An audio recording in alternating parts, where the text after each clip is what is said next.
Hello everyone, Heidi here. Welcome back to my channel. I hope you're well. This is the Nest Kid CPR Analogy. So today's story, I'm going to share about my birth story and about how I felt anxiety-wise after my baby was born, because I think there's quite a common misconception that when you're a nurse, and especially a children's nurse, that you're going to be completely fine when the baby's born and you're going to know how to do everything, and you're not going to worry so much about the safety, because if they were to choke, you know what to do. And that couldn't be further from the truth for me.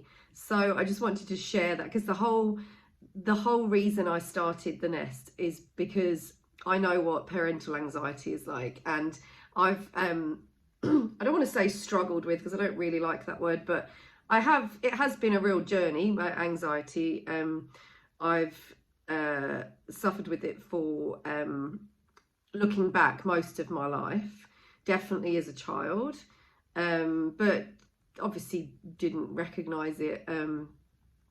I did have a lot of night terrors, things like that. I think I overthought everything. I always thought everyone was going to die and things were going to happen, and I definitely sort of had that, especially at night time when I was younger. And then in my 20s it kind of hit, and I think you just live with it because you don't necessarily recognize it for what it is. And then in my 20s it definitely hit a point where it became quite unmanageable, lots of panic attacks.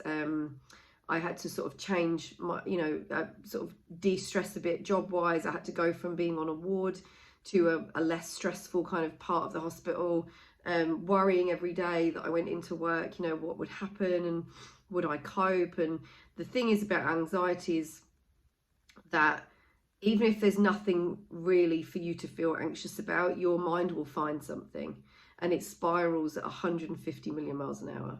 So a thought will be triggered and then bang, you're spiraled into worst case scenario. And basically what you have to do with anxiety is learn to catch it at the very beginning, and start strategies that you have to learn to kind of bring yourself out of it, which is what I did just before I had my first child. I recognized that I can't keep living like that. But when I had my first child, it did come back a bit, and I had to really fight to kind of keep it all at bay. So my first birth was nothing, there was nothing normal about it really. I had a pretty straightforward pregnancy. I didn't get any morning sickness. Felt pretty good. The worst thing about my pregnancy was the indigestion. It was horrific, but that was it. Put on a lot of fluid and weight, who knows which was which, but a lot of fluid. And when I got to 35 weeks, I had no ankles at all, and I was sitting eating my dinner on the sofa, and I just went blind. It was like someone had just shut the curtains. And I remember feeling really calm. I wasn't panicked, which was weird because, you should be. But yeah, and I just said to my other half, I'm like, I can't see. Everything's just gone black. I can't see anything. And he was like, oh my God, that's weird. And then he realized, because I was like, I stopped eating and I just couldn't see. You can tell when someone just can't see anything. And so we rang the midwife, and she's like, yeah, you need to get in, like, now. And I remember we drove in, and in hindsight, I'm like, why did we not call an ambulance? But anyway, you just don't think about these things when you're in the job. So we got in, and I probably lost my vision for about half an hour. And when I got in, they took my blood pressure, and it was through the roof, and I hadn't had any problems with my blood pressure at all. So I basically had preeclampsia, and they took bloods. I had brain involvement, liver involvement, kidney involvement. I think it's kidneys. And the only thing that wasn't compromised was the baby. So the cord perfusion, the blood was still pumping nicely, lots of oxygen. The baby was fine. So they decided to, instead of doing an emergency Caesar, they decided to induce me. And he was 35 weeks, so he was cooked, not ideal, but he was going to be okay. And yeah, 3 days later I had him. Oh my God, I won't go into the details, but it wasn't very pleasant. They got my preeclampsia and they got my blood pressure under control. And I just needed to get the baby out really and get rid of this, this preeclampsia. And yeah, it was pretty full on. I did end up at the very last minute having an epidural. I'm all for the drugs. I like whatever needs you get through the birth. Like, I'm pro whatever. All the drugs, no drugs, hypnotherapy, whatever, all good. Although I did calm birth, which was fantastic. So yeah, we had the baby, and I made the mistake of telling the nurses, the midwives and doctors that I was a nurse and I was a children's nurse. And I feel like that triggered them through no fault of their own, but I feel like that triggered them to speak to me like a nurse instead of a brand new mum. And when Dylan was born, he was jaundiced, which means he was really, really sleepy and he wouldn't feed properly. I was trying to breastfeed and he was just not latching on. He ended up on having some formula. My state of mind was whatever is fed. Like I wasn't massively disappointed that he wasn't feeding because I knew that he would. I don't know how, but I just knew that he would. So I was like, whatever he needs right now, if that's formula, that's fine. Excuse me. But he just was so sleepy that I remember we had to actually put ice cubes on his back to wake him up, to get him to latch on and feed. And then we were topping him up with formula. And his blood levels, his jaundice, his bilirubin levels kept going up. And there was just a lot of, I was basically in hospital with him for 8 days. And he was under the lights, and he started off in special care because his blood sugars were all off when he was first born. And basically those 8 days made me completely reliant on the midwives. And every time I was feeling unsure and my anxiety hit, I pressed the button. And that I must have been a nightmare. I know what those patients are like. I've dealt with them myself. So I know that I was super anxious and I just needed constant reassurance. And the fact that I am a children's nurse and I have some knowledge about sick children did not help. It was worse, because every time he had little mottled skin, I'm like, that's not right. He's dehydrated. Every time he just slept too long, I'm like, what's wrong with him? It was constant paranoia. So I just want to tell you that anxiety, especially around your newborn, is completely normal. And I really envy these parents that let their kids, cycle down a steep hill without worrying about that they're going to break their neck and be paralyzed forever, because that's where my mind goes.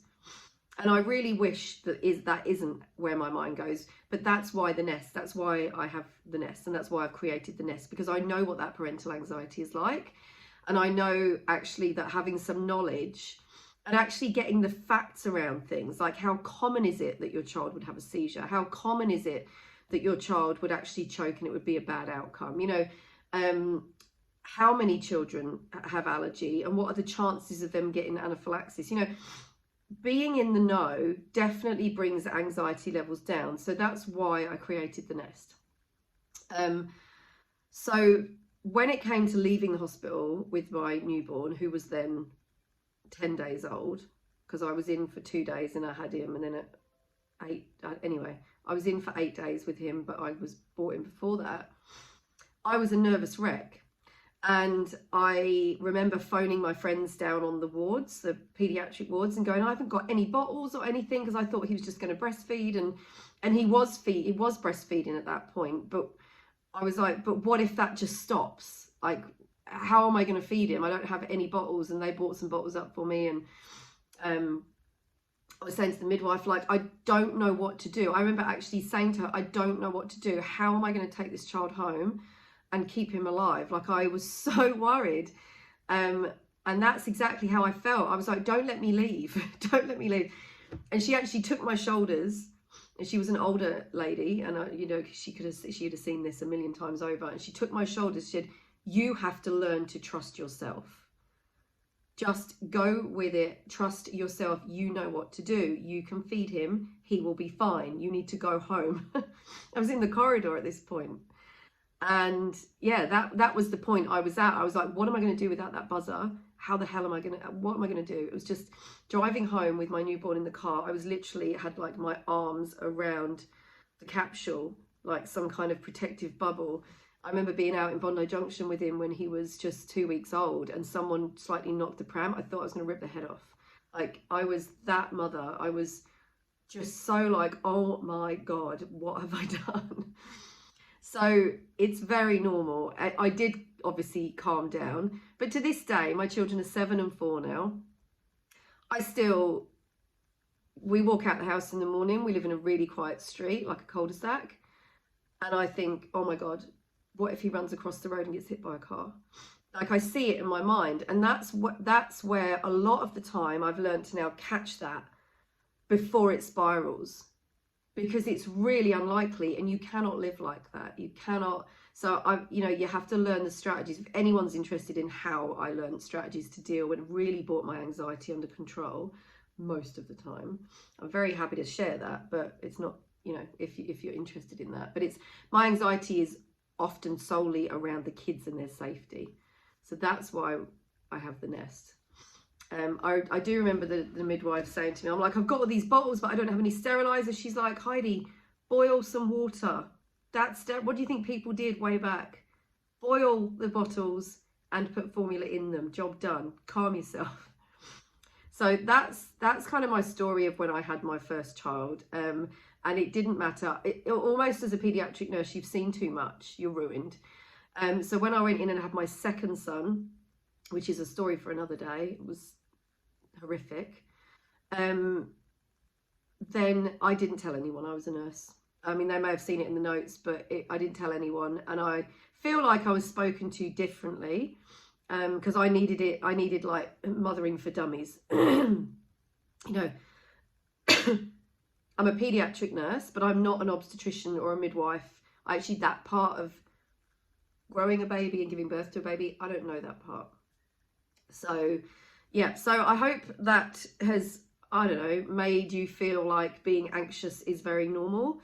Worrying about your child's health is very normal. Going to bed at night, laying awake and thinking of all these accidents that could happen. Like, my husband takes them for walks around the rocks at the beach, and I'm like, oh my God, they're going to fall, and tumble down the cliff. That's kind of where my mind goes every night, which is why I go to sleep with something in my headphones. So parental anxiety, very normal. Lots of people have it. I very much envy the people that don't. Anyway, so if you haven't already, download our free virtual first aid kit, which I'll link to in the notes below this video or podcast, however you're listening to this.